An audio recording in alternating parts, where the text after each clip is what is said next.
So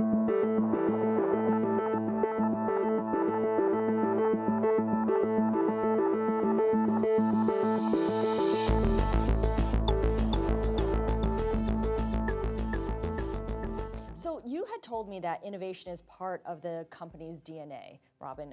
JetBlue was a startup only 16 years ago. Hard to believe for those who live in New York and kind of view it as one of the stalwart options. In what ways is JetBlue still a startup? Well, I think that clearly we are now a much more established airline, and we have 250 airplanes now, which is hard to believe for those of us that were watching JetBlue get started.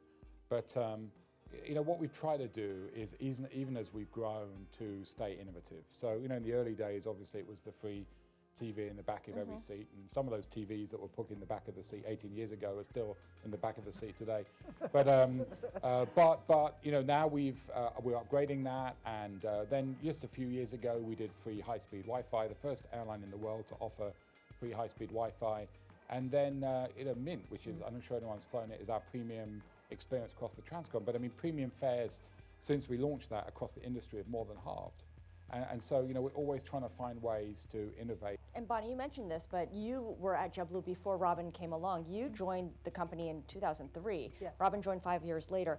How did JetBlue think about innovation and engagement with technology back then versus now? Compare and contrast. Yeah, I think JetBlue has always been innovative. It's in our core, it's in our DNA, it's how we think. So right off the bat, we embrace technology.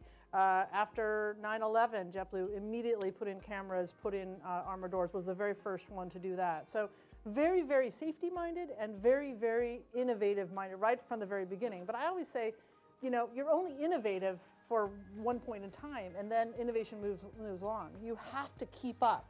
So it's especially in the last, say, 10 years. So we have a investing side, and we have an operating side. But the whole idea is we invest, and yes, we want to invest for a return, but it's much more about the strategic value to JetBlue. How can we increase revenues, reduce cost, enhance safety, or improve customer service?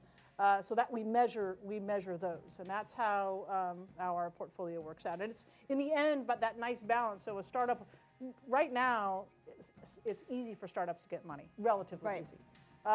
It's a lot harder for a startup to get access to a company like JetBlue. So we give them money and access.